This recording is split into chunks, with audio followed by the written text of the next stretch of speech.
Are you sometimes surprised, like, what the fuck is happening to me? I'm turning into this guy and I'm leading these people, or does it feel supernatural?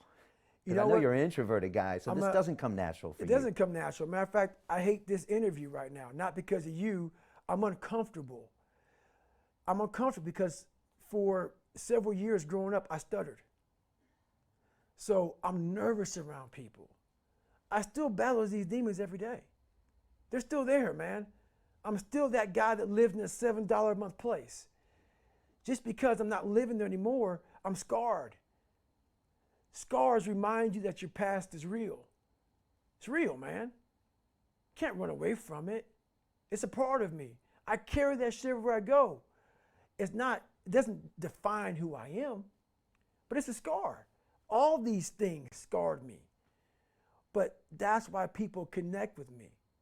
We all have mental scars, physical scars. Our scars remind us that the past is so very fucking real.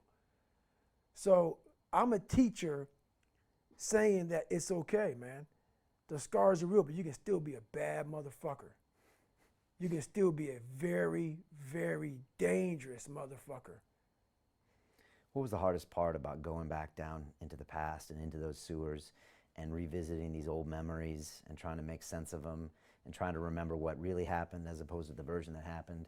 I mean, the abuse with your dad seemed pretty real. Oh, it was real shit. That was Yeah. pretty real shit. Was that the hardest part, or did did it trigger stuff into you physically and mentally where you were like, whoa, you know? You know what you realize? You realize how much you try to block it out. You realize how much of your life you just shove under a rug and you just live on top of that rug until you pull that rug out and you fall into this fucking pile of shit. And then when you're in this pile of shit that we literally carry around with us all day long, but we just put it way back here. But we're carrying this big fucking rucksack, this big backpack of shit every day. But we think we're not. Right. We think we're not. We think, oh, we're good. I'm good. So when I had to go back in that shit, what was hard about it was trying to find power. Trying to find power in filth. Trying to take all this negative shit and say, all right, how the fuck am I going to use all this shit to propel me forward? That's the hardest part about it, because all you want to do is lay in it and just say, God, man, like, just let me die in this shit. So as you're going back to it, it almost makes you say, how the fuck did I get here? So when I went back to it, and I went back to it way before this book, because you have to go back to it before you go forward. You know, we all want to start now. I'm 44. I'm not going to go backwards. I want to go forwards. So that's not how it works. It's not how it works. So you had been processing this for the last 10 years. Years. Yeah. You can't speak about the way I do unless you process it. You go back 1,000,000 times. You battle it. You overcome it. Even though it's gone, you got to go back in your mind and face it and overcome it. With my father, when I was 22, I believe I was, 22, 23, I had to go back and face him.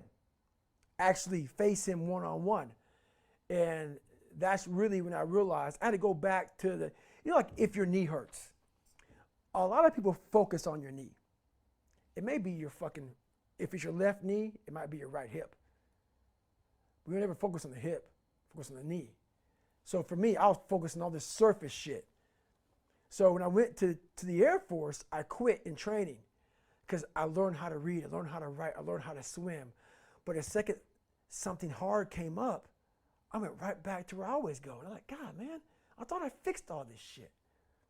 No, my left knee was hurting. And I worked on my left knee. It stopped hurting. But my fucking right hip was the fucking problem. So my right hip was my dad. Right. The crux of my problems wasn't anything to do with everything in life. It was to do with my father. Because that's where it started.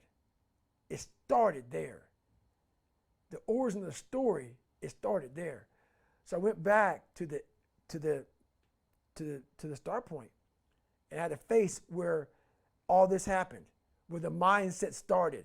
The mindset of, you know, all this shit, being beat for no reason and feeling like you're nothing and feeling like you got to lie to gain friends and, You know, my mind was developed, but it wasn't developing properly in that hell. You can't develop a mind in the hell I lived in. So what happened was people blamed me back in the day. My God, you lied about this and you did that. Let me put your fucking ass in that shit. Go. Be born in that shit, man. Let me see how you come out. Let me see how secure in your foundation you are when you get beat for just fucking doing nothing because he's drunk and he's mad at you. So you learn to survive, but surviving doesn't make you win. Surviving makes you a fucking cockroach. It makes you just do that, survive. It makes you lie. How can I get through this? Right. How can I get around this? Versus being a man is standing up for what you believe in. You're a coward, so you lie and you manipulate. But that's what those foundations, a lot of people are beat mentally, physically, spiritually, emotionally. So it makes you a coward. But then people blame you for how you act when you're 30 fucking years old. They don't know where you come from. They don't know the hell you had to endure, why your mind is the way it is now. So you have to go back and fix that shit. You got to go back to where the shit came from. You're not going to fix it now. You got to go back and fix it. So when I went back there, I realized this fucking guy, I had to look at my dad and forgive him without saying sorry. No one said sorry. I had to go back and say, why were you so fucking nuts? And realize, oh, you never went back. Right?